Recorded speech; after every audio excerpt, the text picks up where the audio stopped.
Hey everybody, welcome to another episode from HolsingersFlyShop.com. I'm your host, Sean Holsinger, and today I got another nymph pattern for you. A little bit old school, a little bit new school on this one. It's pretty cool. It's a Flashy Pheasant Tail, and like I said, I want to go a little bit old school on some of my patterns because I really haven't shared a lot of them. You know, I'm a Euro nympher. The flies that fill my box all have beads and lead and get me down quick, and this is old school, and it's great. There's lots of guys that like to fish it. Every time I put one of these videos out, you guys, you know, just crush it on views, so I need to do more of them for you. This one was fun to tie for me too. It ties a little bit of my flashiness into an old school style fly. So enough talking about it. Here you're going to see a picture of it in the vise and then the material list to tie it.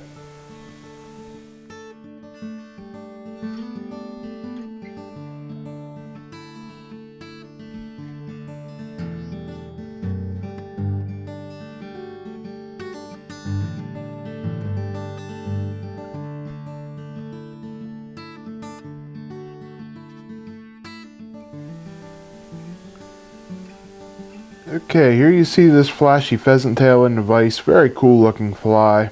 Let's get into tying it.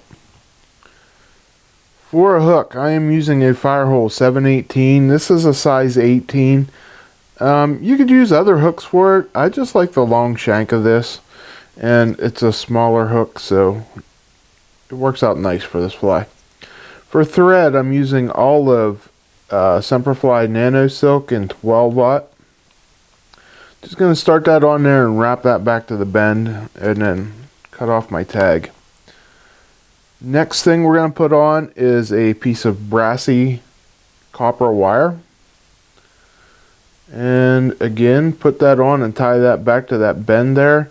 And you see I put it on the bottom. It's going to help here in a minute whenever I get to putting the pheasant tail on if I put it on the bottom. So you can put it on wherever. I just prefer the bottom. Next thing I'm going to put on, this is from Hens. Let me show you the spool here. This is Perdigon body. The color is deep green and Perdigon body 220. So that's the color I'm using on here. You can use other colors. This stuff just wraps real nice. It doesn't break as easily as other materials. So I like using this. And we're just going to wrap that on back there to where I stopped that wire. And I'm going to build up just a little bit here with my thread. Not much, but just a little bit, mainly smoothing it out. Alright, and then we're going to come back up here behind the eye and we're going to wrap this forward. And this is just going to give us a little bit of flash and iridescence on the body. Just something different than your normal pheasant tail. And I'm just going to cover this all up, doing a little bit of overlaying wraps here. Main thing, keeping it smooth. Get up here behind the eye and we're going to tie it off. Alright, now, for this fly, this is probably one of the hardest parts. And that's going to be putting the back on this. And it's not super hard, but it's a little hard to get started. So we're going to use some pheasant tail fibers. I got about 6 or 8 of them there. And what I'm going to do is I'm going to lay this on top. And now remember, I started my wire on the bottom. That way I can come around with it. And we're going to trap these pheasant tail fibers on the top here with it. And I'm just going to do like 1 or 2 looser wraps and pulling it tighter as I go, just to get these centered on the top how I want them. And like I said, this is probably the most difficult part. And it's not hard, just need a little bit of practice at it. And there you go. You can see now I got them started right up on top. And you can still roll them around a little bit. I can shorten up the tail if I need to. Like there, I like that tail. I have my tail a little bit long. And once you got it started, then come in, make every wrap a little bit tighter. And just continue to wrap this up here to where we stopped that tinsel at. Alright, then once we get up here, Just going to pull these pheasant tail fibers back a little bit. Make a turn or two to tie that down. And then I like to go like one wrap over that pheasant tail to hold it in place. And then once I got that all tied down, I'm just going to helicopter my ultra wire off there. Now we have this pulled back. That's going to be our wing case here in a second. So next thing I'm going to do is I'm going to use a little bit of SLF Prism. I'm going to put some wax on my thread first though. And this is olive. So we're just going to dub on some olive SLF Prism. And I want to get this pretty tight. This is a small fly. So I don't want it too bulky. And then I'm just going to start there at my pheasant tail and make a nice little thorax. Okay, you can see how I went just a hair bigger than my abdomen there. And next thing I'm going to do is strip off about 10 pieces of pheasant tail fibers and break them into 2 clumps of 5. I'm just going to sit them one on each side of my hook here and tie them into place. And this is going to be the legs on my fly. So I want them to be about the distance of my thorax. So you can see there they go about to the end of the green. That's where I want them. And I'm just going to tweak them, get them where I want them on the sides there too.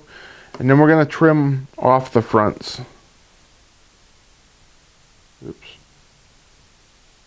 There we go. I got a new pair of scissors. They're really sharp, and I cut that one a little bit long. Okay, now we're going to come back in with our wing case. I'll pull it over the top and tie it off. I usually like to make about 3 or 4 wraps and then double it back over. It just makes a little bit cleaner of a head, I think, if you do it that way. And then we're going to whip finish.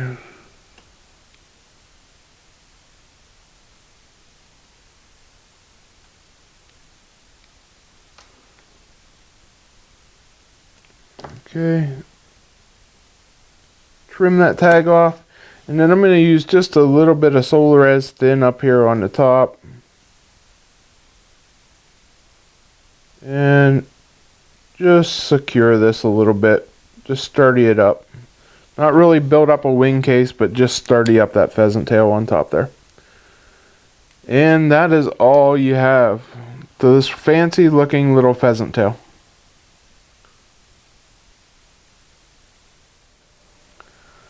Okay guys, I hope you like that pattern. It's not that hard to tie, just takes a little bit of practice. If you're new to tying, make sure you get those legs the right length. Don't make them real long. Make them about the length of the abdomen there, and you'll be fine on it. So tie them down a little loose, tight enough to hold it in there, but loose enough that you can slide them out if you need to, and adjust the length on them. Have fun tying, guys. Most important thing with fly tying, get your proportions correct. Get those legs the right length. Don't have that tail a mile long. Look at other flies, especially guys, if you're new. I did taxidermy for years, and 3 rules of taxidermy was reference, reference, reference. If you want to imitate an animal that you're trying to recreate, you have to know what it looks like. Same goes with fly tying. Don't just think that, oh, I know what I'm doing and can tie this and it's going to look great and catch fish. Your perception as a new tyer isn't really always what works for fishing. So, look at other guys' patterns. Concentrate on proportions. That's the biggest thing. If you tie a body too thick, it's not going to catch fish. It's not going to sink right. There's a lot of factors that having your proportions off can cause the sink rate to change. You're not going to be in the strike zone as long. So there's a lot of factors that can go into it if you just don't have things correct. So that's what I'm going to stress in today's video is proportions. Have fun tying. You got any questions, as always, shoot me an email, holsingersflyshop@gmail.com. I'll be happy to answer them. Drop them down below in the questions. Hey, give me suggestions if you want. If you want to see something tied, I am not against suggestions. Give me something to try and I'll figure out how to tie it if I don't know how already and get back to you. So anyways, guys, until next week when I bring you another video, I'm Sean Holsinger.